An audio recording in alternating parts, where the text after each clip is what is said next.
Welcome to another video. और आज की वीडियो हम आपके लिए लेकर आए हैं review farming life in another world का। और जैसा कि इसके नाम से जाहिर है कि ये है फार्मिंग एक दूसरी दुनिया में, तो चलिए जानते हैं कि क्या हो सकती है इसकी कहानी।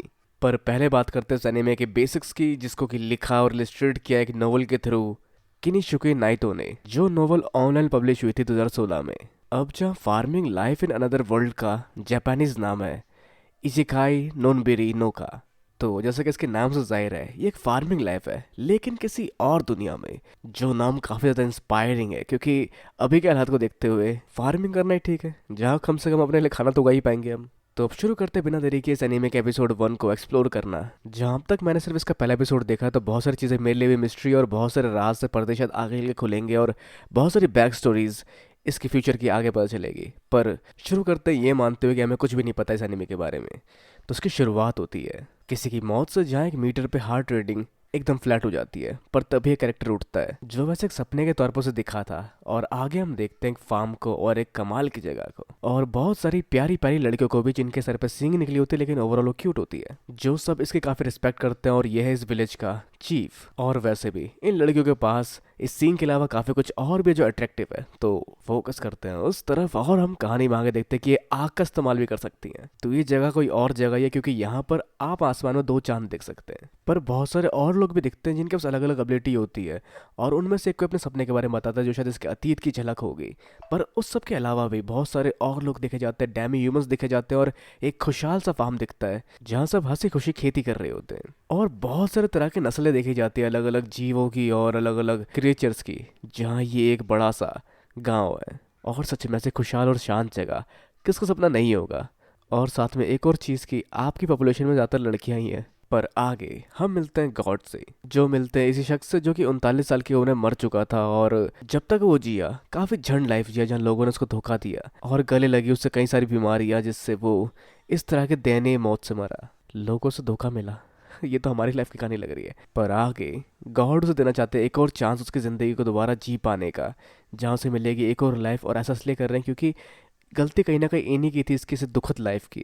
तो इस पर उसे मिलेगा एक हेल्दी शरीर, और साथ में उसी के कहे अनुसार उसे ऐसी ज़िंदगी मिलेगी जहाँ वो खेती कर पाएगा और खेती करके अपनी खुशी ढूंढेगा, जिस वजह से उसको मिलती है कुछ और शक्तियाँ जो उसकी खेती में मदद करेंगी उसको। जैसा उसने तब सोचा जब वो मरने वाला था, और उसने टीवी में उस समय एक खेती वाला शो देखा। तो एक ऐसी जगह जहाँ वो खेती कर सके और जहाँ ज़्यादा भीड़ भाड़ ना हो, एक शांत सी जगह खेती के लिए और शांतिपूर्वक ज़िंदगी व्यतीत करने के लिए। पर ये बातें इस गॉड की टेरिटरी से थोड़ी बाहर की बातें होती है, पर ये बात करेगा फार्मिंग गॉड से, और उस तरह से इसका सपना फुलफिल करेगा वो। हर तरह की फार्मिंग टूल अपनी मर्जी से ला सकने वाली शक्ति के साथ उसे मिलता है ये वरदान, और एक हेल्दी लाइफ और हेल्दी शरीर के साथ उसे मिलती है उसकी दूसरी ज़िंदगी, जिसमें बिल्कुल भी बीमारी का नामो निशान नहीं है, जिस वजह से अपने पैरों पर आसानी से खड़ा हो सकता है। तो क्या बात है, चलो खेती करते हैं। लेकिन ये जगह की जंगल है जहाँ खेती करने के लिए कुछ भी संसाधन बीज वगैरह नहीं है इसके पास। तो चेक करते हैं क्या है हमारे पास। तो उसके पास है टूल्स, जिससे वो खेती के लिए ज़मीन को खोद सकता है, लेकिन पानी भी चाहिए होगा खेती के लिए, जहाँ वो पानी ढूंढते हुए निकलता है एक लकड़ी से, और लास्ट में कहीं भी खोदने का फैसला करता है। एक बड़े से पेड़ के पास वो खुदाई शुरू करता है, जहाँ वो एक कुआं खोदने की सोचता है। पर इस मेहनत के बावजूद उसे ज़्यादा थकावट नहीं होती। पता नहीं क्यों, शायद ये नई शक्ति है और हेल्दी शरीर की वजह से हो रहा है उसके साथ ऐसा। पर गड्ढा खोदते उसे किसी समझ आती है, अगर वो सीधा सीधा गड्ढा खोदेगा तो वो नीचे पहुंच जाएगा और वो बाहर नहीं निकल पाएगा, जिसलिए वो डायगनली गड्ढा खोदता है, और तिरछा गड्ढा खोदते हुए वो आगे तक बढ़ता है। पर विचित्र बात ये होती है कि इससे मेहनत के बाद भी उसे भूख नहीं लगती। लेकिन रात के समय जंगल में घूमना खतरनाक हो सकता है, जिसकी वजह से अपना बेस तैयार करने की सोचता है और एक पेड़ काटने की सोचता है। जैसा करने के लिए जैसे अपनी कुल्हाड़ी घुमाता है, वो पेड़ झट से कट जाता है। तो शायद ये भी उसकी फार्मिंग शक्तियों में से एक है। अब उसकी शक्तियों से पेड़ को काट सकता है, उसके टहनी को काट कर छील कर अच्छी तरह से टुकड़े में बदल सकता है, और बहुत सारे टूल्स का इस्तेमाल वो और भी कर सकता है। लेकिन उसे अब भी समझ नहीं आता कि इनसे वो घर कैसे बनाए। बिल्कुल सही बात है, हमें भी समझ नहीं आता इस मौके पे कि हम उससे घर कैसे बनाए।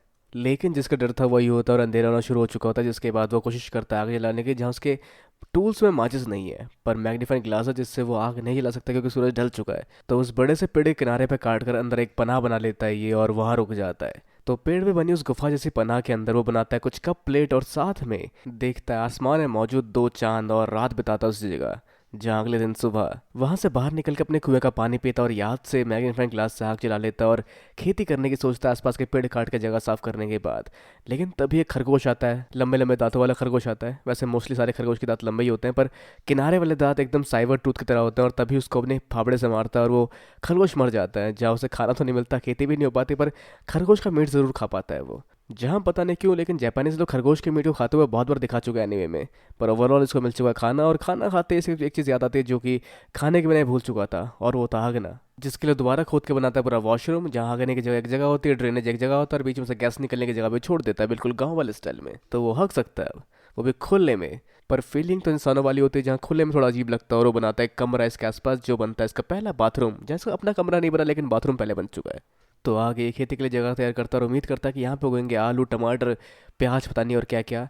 पर भूल जाता है कि बीज भी डालने पड़ते हैं पौधे उगाने के लिए, और निराश होकर रात में सोने चले जाता है उस कमरे के अंदर। और फिर अगले दिन सुबह उठ कर देखता है कि यहाँ पौधे के नाम पे कुछ उगा है, जो वैसे अलग अलग तरह की फसलें लग रही है। तो ये आगे अपने इलाके के आसपास तैयार करता है बाउंड्री, और इस तरह से जगह को और सिक्योर बनाता है बाकी जानवरों से, और अपने फसल को जंगली जानवरों से भी सिक्योर कर लेता है। जिस दौरान दोबारा उस पर खरगोश हमला करने आता है, और उसको भी वो पका के खाने की तैयारी कर चुका होता है, और इस तरह से उसका पेट भी चल रहा होता है, और अपनी खेती में पानी देकर अपनी खेती को भी तैयार कर रहा होता है वो। पर कुछ दिन मेहनत करता है, जहाँ पर कुछ फसल ऐसी उगती है जो खाने लायक नहीं होती, पर उस सब के अलावा भी वो अपना एक कमरा तैयार करने में कामयाब होता है, जिसके लिए वो समझ चुका है कि कैसे लकड़ी टिकाना है, और उसके अलावा लकड़ी से उसने कील बनानी भी सीख ली है। और सच में काफी कमाल का होता है अपने पौधों को उगते हुए देखना, जैसे कि वो फील कर पाता है। आगे उस अपने घेरे के आसपास दिखते हैं कुछ कुत्ते, जिनको वो देखता है कि वो उस पर हमला करना नहीं चाह रहे, और अंदर आने के लिए परमिशन देता है, और वो अंदर आते हैं, जिन्हें वो खिलाता जंगली सुअर का मीट, जो कि हमला करने आया था इस फेंस के ऊपर, और उसने उसको मार दिया था। तो ये एक जोड़ा था जो कि जल्दी जन्म देने वाला है कुछ बच्चों को भी। इन दोनों में से फीमेल तकलीफ में आ जाती है, और मेल थोड़ा भड़कने सा लग जाता है, जिसकी वजह से वो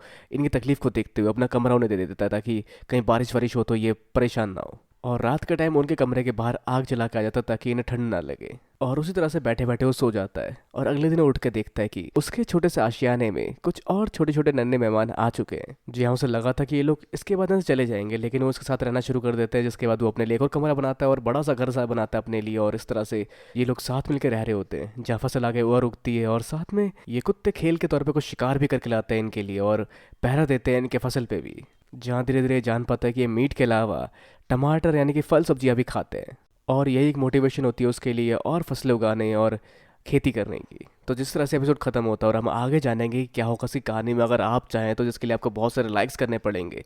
तो एटलीस्ट 50 लाख तो चाहिए इस वीडियो पर, ताकि हम इसका सेकंड पार्ट लाए, जहाँ इसके रिव्यू से पता चलता है कि शायद कोई और भी इसके गांव में आने वाला है, जो शायद हमलावर हो सकते हैं या फिर नए पार्टनर हो सकते हैं इसके गांव के दूसरे नए मेंबर, यानी कि इंसानी मेंबर के तौर पे। तो जानेंगे क्या होगा आगे आपकी इच्छा से, और अगर आपने देखा तो आप जानते होंगे। तो वैसे अपने विचार नीचे कमेंट बॉक्स में बताना बिल्कुल ना भूलें। इस वीडियो को लाइक शेयर और चैनल को सब्सक्राइब करना भी बिल्कुल ना भूलें। तब तक के लिए मिलते हैं अगली वीडियो में। Goodbye and have a nice day.